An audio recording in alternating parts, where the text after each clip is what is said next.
My name is Matt Garrison. This is my 2024 Ranger Raptor.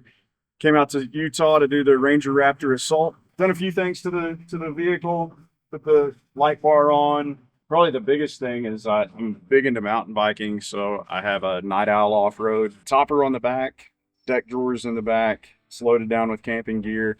Got a cabinet on the side that's got all my mountain biking gear in it. Other than that, some method wheels, no lift or anything like that.